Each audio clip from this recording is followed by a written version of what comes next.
Books make you hope. Books make you dream. Books make you laugh. Books make you scream. This is the Books That Make You show, discussing books with authors and experts, unraveling the inner pages of all the books that help make us who we are. Welcome, everybody.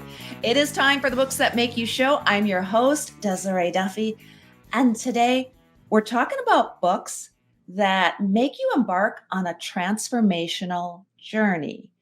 We struggle so much trying to find answers and meaning, and being able to release some of the traumas of our past and being able to therefore manifest a life of peace and happiness, joy, abundance. That all often sounds so much easier than it actually is.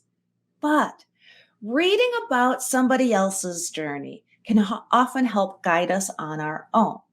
In her groundbreaking new book, I Wish I'd Known, Sarah Vie uses wisdom from her own lived experience to guide readers through their own transformational journey. Now, each chapter is amazing because it begins with a story from Sarah's life, and it's about how she was able to release the traumas of her past and therefore manifest a life of abundance and joy. And after each inspiring story, readers are empowered with brand new tools to help break the cycle of our own traumas, because that's what it's all about. It's here's my story and this is how it helped me. And being able to share that with others is such an amazing thing, Sarah. Thank you so much for being here on the show today. Oh my gosh. Thank you so much for having me. Yes, it's so nice to be here. All right. So tell us about this. I wish I'd known. Yes. Yeah. Give us the rundown. I actually can. I love the title that I chose. I wish I'd known, because I actually at the back of the book, there's a whole page of that. I put it on social media. I got over 1,000 people responding to the question. What do you wish you had known? And there were so many answers. And, I named the book because all the things that I wish I had known actually created the woman I am, today at 59. And I'm glad that I didn't know them, because it helped me to become, who I am, in my healing journey. I think, healing is a lifelong, process. But I just loved all the things that I actually uncovered, throughout my book. Yeah. And I think that's just to underscore the point there. We're all on a journey. Our journeys are different, but it's that learning along the way that makes life. That's what it's about. Yes, exactly. And all of our experiences, if we can have a different relationship with them, if we can love the things that we don't love, the things that make us feel uncomfortable, we can have a different journey along the way. But because we get stuck in the things that we don't like, that feel uncomfortable, that trigger us, and we kind of push them aside and pretend that they're not there.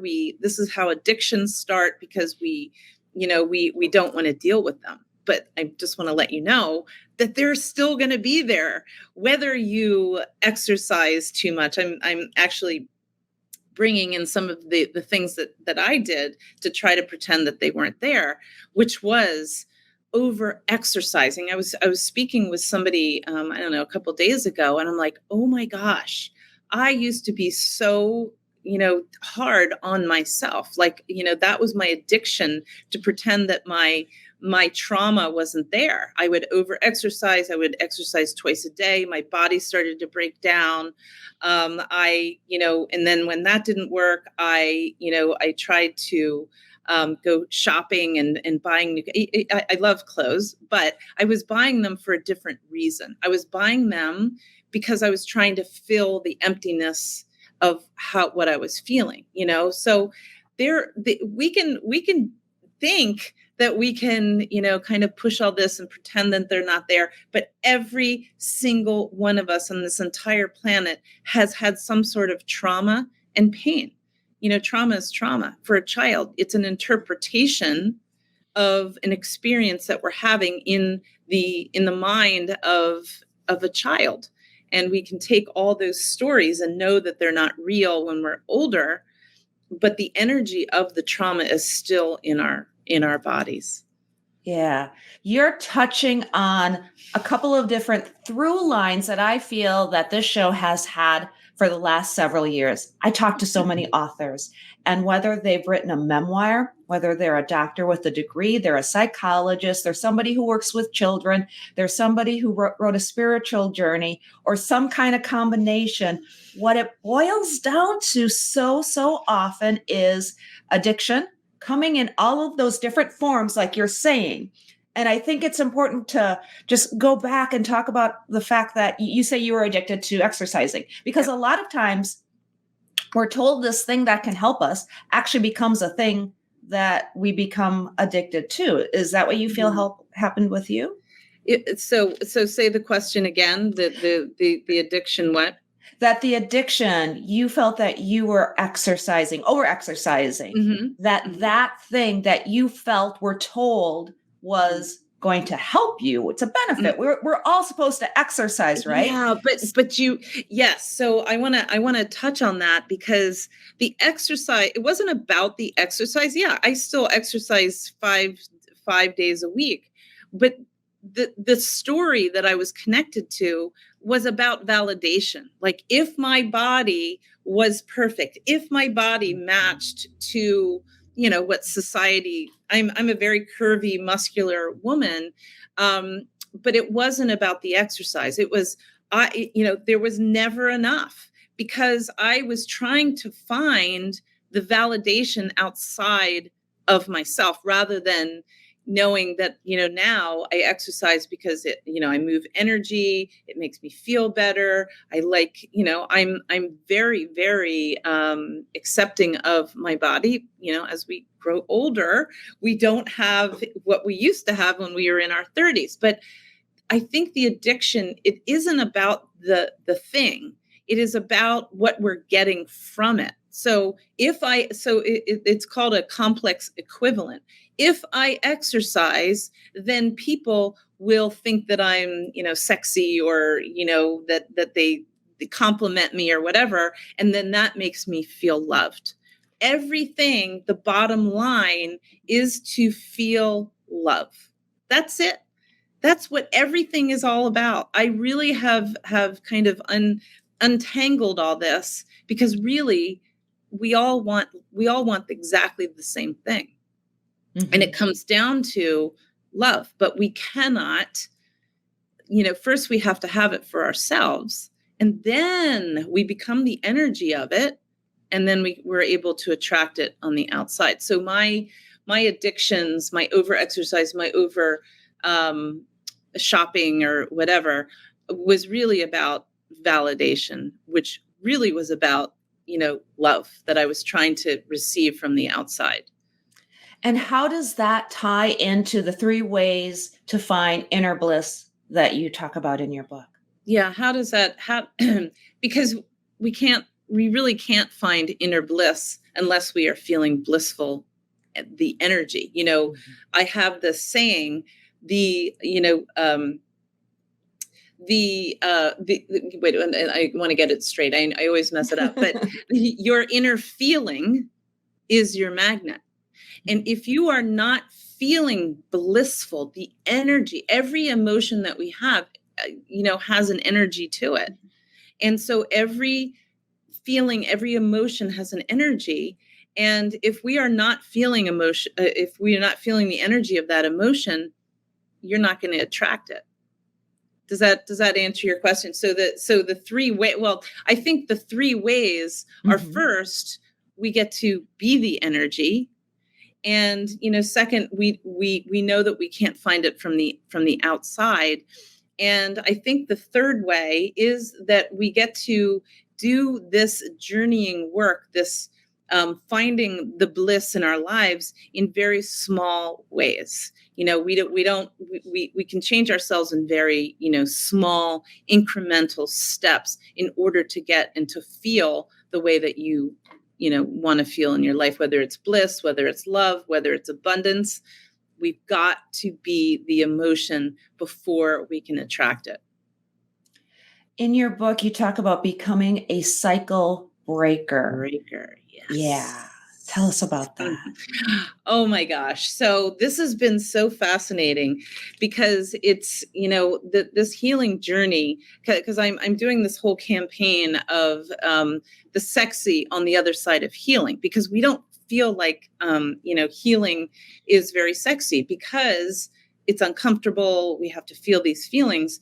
But breaking the cycle is actually noticing that you're repeating something over and over again. It's something that just feels out of alignment in our body. And breaking the cycle means that we have carried the energy of somebody else in our past, like our ancestors, something that they haven't cleared or they haven't healed. And in their DNA, we are actually holding it in our DNA. I did that in chapter 2. This is the epigenetics that we hold on to 3 generations of unhealed pain and trauma. So this is from our past. We all, and 3 generations ago, so breaking the cycle is knowing that you're repeating something over and over again, feeling it in our body that it, when you say, oh, I just don't feel like myself. Well, right there is perhaps a cycle that you have repeated over and over again. And it's fascinating because I really have been breaking cycles over and over again, yes, first in myself, but it actually then manifests into my family. My children are breaking cycles because I broke them for them. I'm not for them, but I became the cycle breaker so that they didn't continue that same path. That's amazing. And you bring up chapter 2, and the way your book is laid out, you have all of these stories from your own life. And it's almost like, this is what I learned here. And this is, how my path veered here. Can you tell me, I love authors when they take their journey. What is it that you also learned while writing the book? Did you discover anything while you were actually putting pen to paper? Oh my gosh. I mean, everything that I thought to be true was not. Oh my gosh. I mean, there's so many things that I learned about my book along the way, but I think what the most exciting thing is I became so connected to my core essence. Core essence is who we are when we're born, our birthright. We all come out of our wombs, I guess that's a plural, with love, feeling the energy of love, happiness, joy. I mean, look at a child. That's who we are all returning to. And I feel through this book, I've been able to really get connected to, I used to hear the word true self. I'm like, what? I don't know what that is. That's like a woo-woo-y thing. But oh my God, yeah. When you start vibrating from your core essence, that's when we can, return to who we are. And I think through this book, it's like, oh my gosh. I mean, the words just suddenly started to, I didn't have writer's block with this at all because I had an outline and did it that way. But I started to tell these stories and all these like, oh, that's why I thought that way, or that's why I did that because of this. And it was this whole book was I wrote it for others, but it was actually like the greatest gift that I gave to myself because I was able to really get connected to the stories and the beliefs that I no longer believe in, so I think it was a huge release for me to write it. Yeah. Journaling and people just keeping track of their lives. That's another thing where even if you're writing, you wrote for others, but like you just said, you also wrote for yourself. And I think that's something important for people to understand, even if they don't think they're a writer or they don't have that creative urge, or they don't have that urge to share. Maybe they want to keep it close to the vest. But sometimes just the act of writing can be Ye- healing. Yes. Oh my gosh. So one of my blocks was I didn't know how to write. Everybody in this world has an ability to write. Maybe it's a memoir, maybe it is just like a little paragraph. But journaling, actually, I can't remember the exact statistic, but when we start writing things down, it actually changes, the chemistry of our body. And also, if you're writing like I do every morning, I have written something for the past 5 years, whether it's like a sentence, whether I'm in this phase right now where I title it noticing. And I go in and I notice, like, okay, what emotion is coming up? What am I noticing about myself? And I'm not going to, have this whole interview about this, but this is what I'm noticing. So I'm in one of the most difficult and saddest times of my life, happy, sad, because I am going through an uncoupling. And the difference in this is that I call him my husband in the book. There's a chapter about how I actually left a 32-year marriage. But we have this incredible, loving relationship on the other side. And, and I can't even remember what the original question was, where I was going with this. But I think that, this is, can you remind me what the question that you were asking about, or you were saying about journaling? You were talking about journaling. Sorry, so I got a little off track there. I call it squirreling. So journaling has really helped me to keep my mind, very straight, because there's a lot of beliefs that I could start, flowing back into. Of, oh, this is so hard. I can't do this. I don't want to do this. We could easily take each other down in that kind of hateful way. But journaling has really, it has really saved my life. Meditation and journaling not only, changed my life, but it saved my life, because I was able to see what I was thinking. And separate the two, if that makes sense. So journaling is everything to me. I have stacks, and I've been journaling. I actually found a journal when I was an au pair, 19 years old.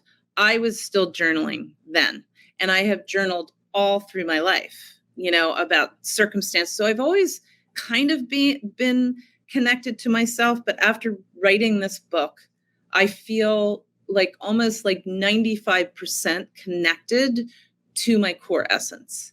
There's going to be interesting on the other side of uncoupling.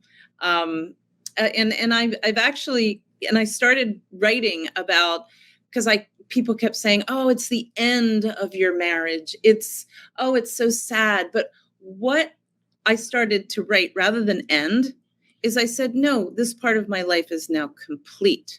And complete and end have a completely different energy to the word. It's completion just kind of feels soft and cozy, where it's an end, it's ending your marriage. So I learned that through journaling. And like I said, there's a chapter about when my husband and I, decided together that it was just, we weren't happy together, but now apart, we have the greatest relationship. So journaling was everything. Yeah. Oh, that's a beautiful way to look at it. Completion, not ending. You're right. We have this idea of endings being sad. And when it's a completion, it's something we needed to go through.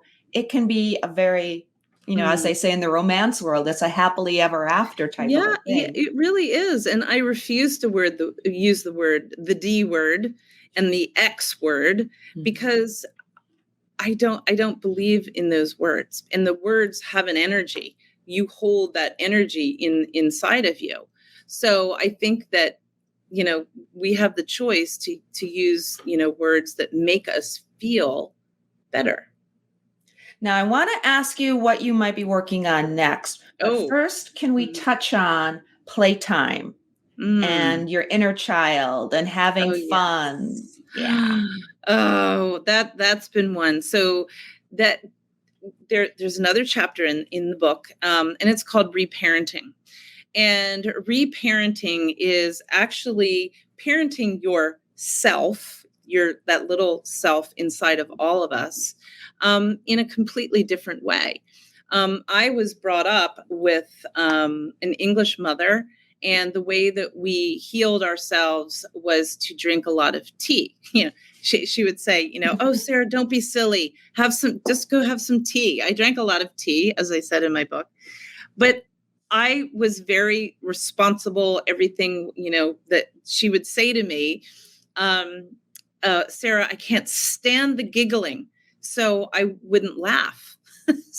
But now, because I'm connected to my core essence, I have more fun. I laugh. I love to laugh. I love humor. I love to kind of see the humor, lighter side of life. So fun and play, because what creativity and fun and joy is actually a very, very high vibration. So the more joy and fun you have in your life, the higher your vibration, the more open you are to, receiving and manifesting your best life. What is Sparkle and Shine? Oh, what is Sparkle and Shine? So Sparkle and Shine is actually my first book. It's Let Your Inner Golden Sparkle Shine. And it was actually a tribute, if you will, to my inner child. And it's a beautiful book. I'm actually at a book signing right now, and we're selling out of that specific book, as well as I Wish I'd Known. But Sparkle and Shine, it was my original book that I released 2021. It's still available. And it is a lovely, lovely way of teaching your child to connect to themselves by repeating a mantra. I love that. And what you're doing too has such an impact, like you were saying before, on your children and generations to come. Yeah. It's looking at the past, but then impacting the future. So Exactly. speaking of your future, is there Yes. another book in the works, There or what's is. coming I up? was just writing. Because writers write, and so I've been writing every morning. Whether it's a little bit or a whole paragraph. And this book is all about.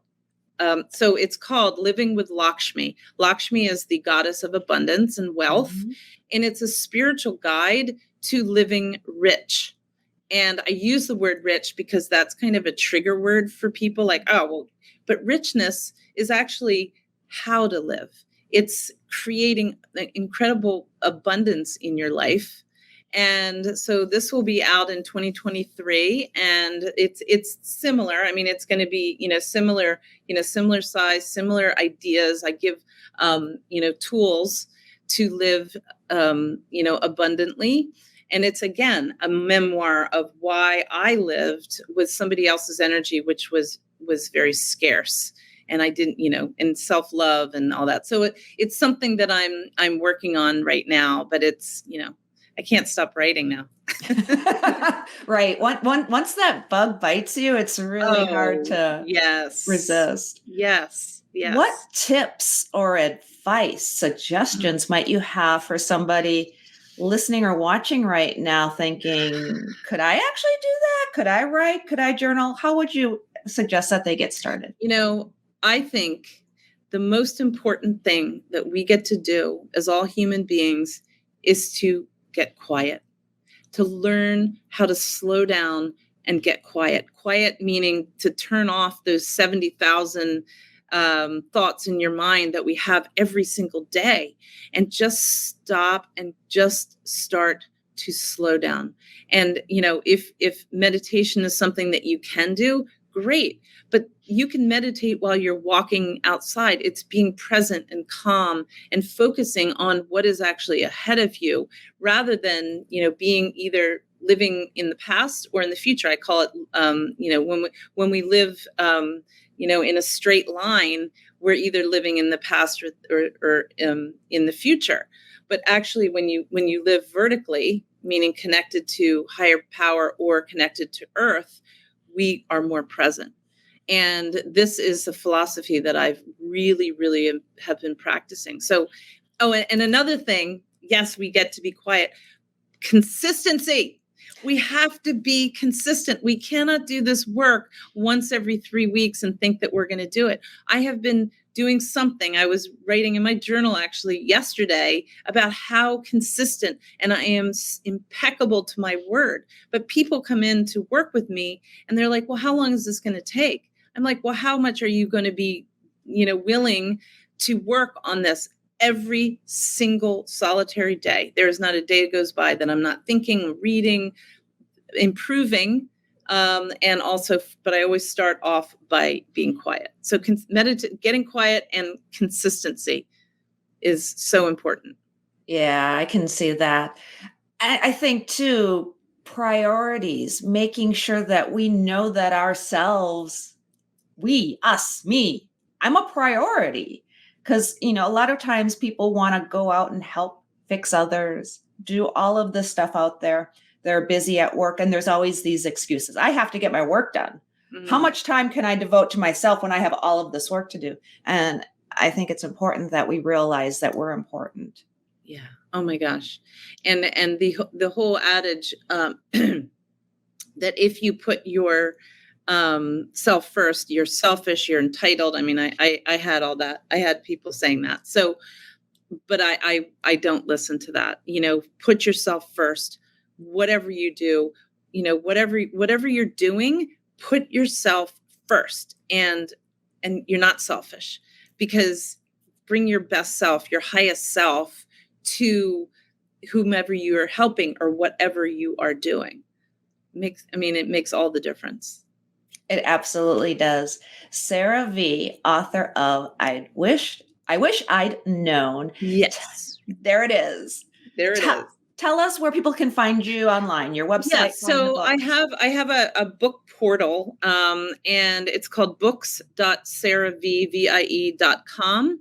And when you go there, there is an amazing, beautiful healing portal gift for everybody of all the, there's sound healing in there. There's a meditation. There's a quiz to see where you might be blocked. There's a sound, or what am I, music playlist. Mm-hmm. And all these things are in there for anybody. There's a QR code. It's very easy. So books.sarahvie.com, or you can go to my website, sarahvie.com /books. But it's there. It's out there. It's on Amazon. It's in Barnes and Noble. It's all over the place right now. And same with my children's book as well. Let Your Inner Golden Sparkle Shine. Love it. Sarah Vie, thank you so much for being with us today. Thank you so much for hearing my message. It's a beautiful message, and we appreciate you sharing it with the world. Thank you so much. You're welcome. Thank you very much. And thank you, everybody, for joining us on the Books That Make You show. You can find out more about us on our website. It's booksthatmakeyou.com. We're on Facebook, Instagram, TikTok, and on YouTube. Please subscribe, ring the bell. That way you never miss a great author interview like we just had with Sarah. And as well, we always give away fun bookish prizes and have lots of fun events going on. So make sure you sign up for our email list as well, so you never miss a thing from Books That Make You. Until next time, all of my bookish buddies, please enjoy all of the books that make you exactly who you are. The host and executive producer of the Books That Make You show is Desiree Duffy. Sound mastering and engineering by Dave Napox. Social media and content promotion by Siddhi Jahagirdar. Copywriting and editing by Mike Robinson. The Books That Make You show is an award-winning podcast produced by Black Chateau Enterprises.